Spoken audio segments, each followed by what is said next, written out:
ओम शांति। ब्रह्मा बाबा के अव्यक्त होने पर 21 जनवरी 1969 बाबा का संस्कार करने शरीर के संस्कार के पश्चात बाप दादा पधारे और शिव बाबा ने बच्चों का निश्चय पक्का कराया।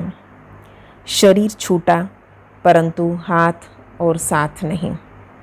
सभी अव्यक्त मूर्त होकर बैठे हो। व्यक्त रूप में रहते अव्यक्त स्थिति में रहना है। जब अव्यक्त स्थिति में स्थित हो जाएंगे तो उस अव्यक्त स्थिति में कोई उलझन नहीं रहेगी।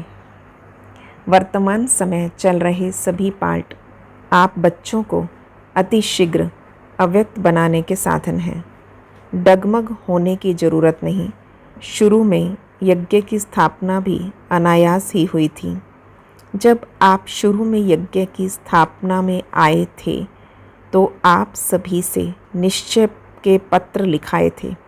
यही निश्चय लिखाते थे, अगर ब्रह्मा चला जाए तब भी हमारी अवस्था, हमारा निश्चय अटल रहेगा। वो निश्चय पत्र याद है? निश्चय उसको कहा जाता है जिसमें किसी भी प्रकार का, किसी भी स्थिति अनुसार विघ्न के समय संशय नहीं आता। वो है निश्चय। परिस्थितियाँ तो बदलनी ही हैं, बदलती ही रहेगी, लेकिन आप जैसे गीत गाते हो ना, बदल जाए दुनिया ना बदलेंगे हम, तो ऐसे ही आप सभी निश्चय बुद्धि आज के संगठन में बैठे हुए हो। आपकी मम्मा आप सबको कहा करती थी कि निश्चय के जो भी आधार अब तक खड़े हैं वो सब आधार निकलने ही हैं और निकलते हुए उसकी नींव मजबूत है। अगर नींव मजबूत नहीं तो आधार की आवश्यकता है। आधार कौन सा? बाबा का आधार, संगठन का आधार, परिवार के नियमों का आधार नहीं छोड़ना। पर परीक्षा के समय जो सीन सामने आती है उसमें निश्चय तो नहीं टूटा। निश्चय अटूट होता है, वो तोड़ने से टूटता नहीं। ऐसे निश्चय बुद्धि ही गले के हार हैं। क्या ब्रह्मा आपका बहुत प्यारा है? था नहीं, परंतु है। क्या वो नहीं कहा करते थे, बातें तो सभी बोली हुई है, समय पर याद आना ही तीव्र पुरुषार्थ है। याद करो, वो भी आप बच्चों को मजबूत बनाने के लिए कहते थे। बाप दादा ने बच्चों का इतना श्रृंगार किया है तो बच्चे इतना श्रृंगारधारी नहीं बने हैं। एक दिन ऐसा समय आएगा जो इस बाप दादा के श्रृंगार को याद करोगे, तो अभी वो समय है। पहले तो वो अपने को निरहंकारी नम्रचित्त कहते हुए कई बच्चों को सुनाते थे कि मैं भी अभी संपूर्ण नहीं बना हूँ, मैं भी अभी निरंतर देही अभिमानी नहीं बना हूँ। लेकिन आपने अपने अनुभव के आधार से 3-4 मास के अंदर ध्यान दिया होगा, सम्मुख मिलने का सौभाग्य प्राप्त हुआ होगा, तो अनुभव किया होगा ये ब्रह्मा अब साकारी नहीं लेकिन अव्यक्त आकारी रूपधारी है। कुछ वर्ष पहले ब्रह्मा छोटी छोटी बातें सुनते थे, समय देते थे, लेकिन अब क्या देखा, इन छोटी छोटी बातों को ना सुनने का कारण यही था कि ये समय निरंतर याद में बीते। क्या आप बच्चों ने उनके तन द्वारा कभी नोट नहीं किया कि उनके मस्तक में सितारा चमकता हुआ नज़र आता था? अव्यक्त स्थिति में जो होंगे उन्होंने अव्यक्त मूर्त को जाना, पहचाना। जो खुद अव्यक्त अवस्था में नहीं रहते थे उन्होंने अमूल्य रतन को पूरी रीति नहीं पहचाना। अभी भी स्थापना का कार्य ब्रह्मा का है, ना कि हमारा। अभी भी आप बच्चों की पालना ब्रह्मा द्वारा ही होगी। स्थापना के अंत तक ब्रह्मा का ही पार्ट है। अभी आप सभी बच्चे सोचते होंगे कि ब्रह्मा द्वारा पढ़ाई कैसे होगी। यूँ तो वास्तव में अवस्था के प्रमाण कैसे, क्यों के क्वेश्चन उठने नहीं चाहिए, लेकिन कई बच्चों के अंदर प्रश्न तो क्या, लेकिन काफ़ी हलचल का सागर शुरू हो गया है। ये पहला पेपर बहुत थोड़े ने पास किया, कुछ तो धैर्य रखो। अब जब अविनाशी ज्ञान है, अविनाशी पढ़ाई है, तो फिर ये प्रश्नों की हलचल क्यों? फिर भी उसी हलचल को शांत करने के लिए समझा रहे हैं। क्लास जैसे चलती थी वैसे ही चलेगी। क्या सुनाएंगे? जो ब्रह्मा का तन मुकर्रर है, तो मुरली उसी के तन द्वारा जो चली वही मुरली है। और संदेशियों द्वारा थोड़े समय के लिए जो सर्विस करते हैं उसको मुरली नहीं कहा जाता। उस मुरली में जादू नहीं है, बाप दादा की मुरली में ही जादू है। इसलिए जो भी मुरलियाँ चल चुकी है वो सभी रिवाइज़ करनी है। जैसे पहले पोस्ट जाती थी वैसे ही मुख्य सेवा केंद्र पर आबूसी जाती रहेगी। क्या आपको 1 वर्ष पहले जो मुरली चली थी वो याद है? तो कल जो पढ़ी होगी वो भी याद नहीं होगी। कई पॉइंट्स ऐसी हैं जो कई बार पढ़ने से भी बुद्धि में नहीं ठहरती। इसलिए मुरली और पत्र का जो कनेक्शन होता है वैसे ही होगा। जैसे आप मधुबन में रिफ़्रेश होने आते हो वैसे ही आएंगे। क्या करें, किससे मिलने आए, ये फिर प्रश्न उठता है। किससे रिफ़्रेश होंगे? जो लक्की सितारे हैं, अर्थात जो निमित्त मुख्य हैं, उनके साथ पूरा संबंध जोड़कर जो भी आपके सेवा केंद्र की रिज़ल्ट है, समस्याएं हैं, जो भी सेवा केंद्रों की उन्नति है, जो भी नए नए फूल उस फुलवाड़ी से खिलते हैं, उनको भी संगठन का साक्षात्कार कराने मधुबन में ले आना। साथ साथ ऐसे संगठन के बीच बाप दादा निमित्त बनी हुई संदेशी द्वारा पूरी सेवा करेंगे। अभी कोई और प्रश्न रहा? आप सोचते होंगे लोग पूछेंगे आपका ब्रह्मा बाबा 100 वर्ष से पहले ही चला गया। ये भी बहुत सहज प्रश्न है, कोई मुश्किल नहीं। 100 के नज़दीक की तो आयु थी ही। ये जो 100 वर्ष कहे हुए हैं ये गलत नहीं है। अगर कुछ रहा हुआ है तो आकार द्वारा पूरा करेंगे। 100 वर्ष ब्रह्मा की स्थापना का पार्ट है, वो तो 100 वर्ष पूरा होना ही है। लेकिन बीच में ब्रह्मा के बाद ब्राह्मणों का जो पार्ट है वो अब चलना है। ब्रह्मा ने ब्राह्मण किस लिए रचे? क्या ब्रह्मा अपनी रचना को देखेंगे नहीं? क्या आपको इस अब संगम पर जिम्मेवारी का ताज नहीं देंगे? तो सतयुग में देवता कैसे बनोगे? यहाँ की जिम्मेवारी ही वहाँ की नींव डालती है। इसलिए जो भी आप बच्चों से प्रश्न करते हैं उन्हें ये उत्तर दो कि ब्रह्मा की स्थापना तो चलनी ही है। अभी बच्चों की पढ़ाई का समय बिल्कुल ही नज़दीक है। ये तो हर एक मुरली में मम्मा के बाद इशारा दिया है। क्या पेपर में तिथि तारीख बताई जाती है? जो पहले से ही बताया जाए उसको क्या पेपर कहेंगे? पेपर वो होता है जो अचानक होता है। किसी के मन में जो होता वो अचानक नहीं कहलाता। रिज़ल्ट में क्या देखा? पूरे पास नहीं हुए, कुछ ना कुछ कमी एक एक में देखी। फिर भी बहुत अच्छा, क्योंकि समय पुरुषार्थ का है। उस प्रमाण रिज़ल्ट अच्छी ही कहेंगे।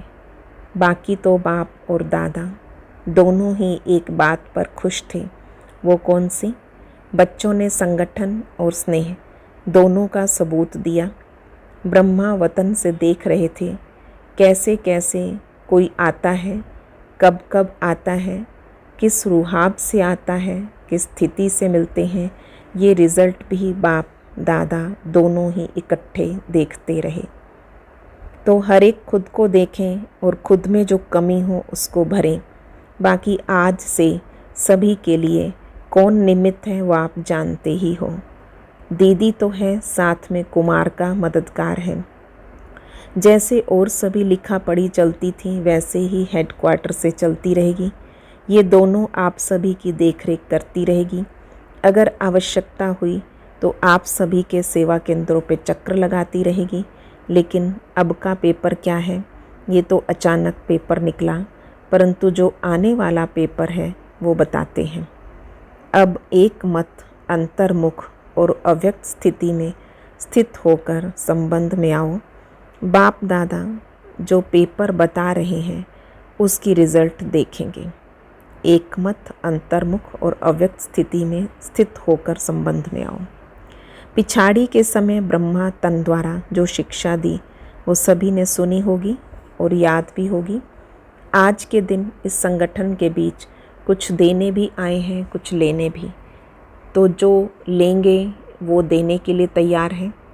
जिसके लिए दिल में कुछ संकल्प आता हो तो ना मालूम क्या होगा, ऐसी तो कोई बात नहीं होगी, वो हाथ उठावें।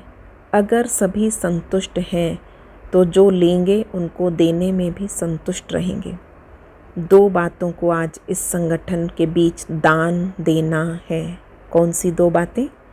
एक मुख्य बात, आज से आपस में एक दो का अवगुण नहीं देखना, ना सुनना, ना चित्त पे रखना। आज से आपस में एक दो का अवगुण ना देखना, ना सुनना, ना चित्त पे रखना। अगर कोई बहन या भाई की कोई बात देखने में आए तो निमित्त बने हुए जो हैं उनके द्वारा उनको इशारा दिला सकते हो।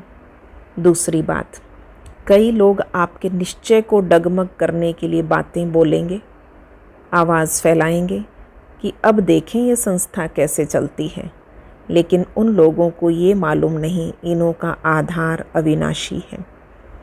दूसरा ये भी ध्यान रखना कि कोई भी हिलाने की कोशिश करे तो जैसे आप बच्चों का कल्प पहले का गायन अंगद के समान पाँव को नहीं हिलाना। ऐसे निश्चय बुद्धि अडोल एक रस ही जो आने वाले लास्ट पेपर हैं उसमें पास होंगे। और ही ब्रह्मा द्वारा जो इतने ब्राह्मण रचे हैं, तो क्या बाप के जब बच्चे बड़े हो जाते हैं तो बाप रिटायर नहीं होता? अब ऐसे समझो कि बाप रिटायर अवस्था में भी आपके साथ है। आप बच्चों का को कार्य देकर देखते रहेंगे। शरीर छूटा परंतु हाथ और साथ नहीं छूटा। बुद्धि का साथ, हाथ नहीं छूटा, वो तो अविनाशी कायम रहेगा। ये दो बातें जो सुनाई, डगमग ना होने का दान देना, अवगुण ना देखने का दान देना। तो अब सभी बच्चे ये दान दें जबकि संकल्प कर चुके अर्थात दे चुके। संकल्प की हुई चीज़ कभी वापस नहीं ली जाती। अगर माया वापस लेने की कोशिश कराए भी तो यदि अपने ऊपर जांच होगी तो पास हो जाओगे। अभी एक और बात आप सबके ध्यान पर दे रहे हैं। बाप दादा की लास्ट मुरली में जो शिक्षा मिली वो ध्यान दीदार ज़्यादा चलाना, समय व्यर्थ गंवाना है। इसलिए ये नहीं होना चाहिए। ऐसे ना हो संदेशियों द्वारा सेंटर पर जो पार्ट चले उसे आप चेक ना कर पाओ। इसलिए निमित्त बनी हुई दीदी और कुमार का जिस संदेशी को मुकर्रर करेगी उनके द्वारा डायरेक्शन मिलेंगे। इस पार्ट के लिए भी ये जिसको निमित्त बनाएगी उसके द्वारा रहस्य स्पष्ट होंगे। जैसे पिछाड़ी की मुरली में ये भी डायरेक्शन था, भोग के समय वैकुंठ आदि में जाना व्यर्थ समय गंवाना है, क्योंकि ये घूमना फिरना अब शोभता नहीं। अब तो निरंतर याद की यात्रा और जो शिक्षा मिली है उसे प्रैक्टिकल लाइफ में धारण करने का सबूत देना है। अगर ब्रह्मा बाबा के साथ स्नेह है तो स्नेह की निशानी क्या है?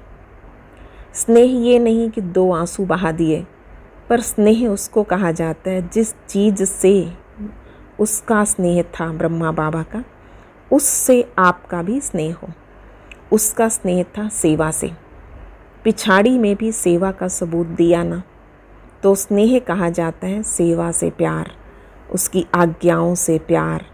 बाकी कोई भी ऐसा ना समझे ना मालूम हम बच्चों की छुट्टी के साकार बाबा को वतन में क्यों बुलाया? हम बच्चों की छुट्टी के बिना साकार बाबा को वतन में क्यों बुलाया? लेकिन छुट्टी दिलाते तो आप देते। इसलिए ब्रह्म ड्रामा में पहले से ही देखा, जो भी गए छुट्टी लेके नहीं गए। इसलिए ये समझो ब्राह्मण कुल की ड्रामा में ये रस्म है, जो ड्रामा में नोंधी हुई है वो रस्म चली। यूँ तो समझते ही हैं आप सभी का बहुत प्यार साकार के साथ था नहीं है। प्यार नहीं होता तो इस सभा में कैसे होते। साकार में फॉलो करने के लिए इनका ही तन था, तो प्यार क्यों नहीं होगा। स्नेह था और है भी।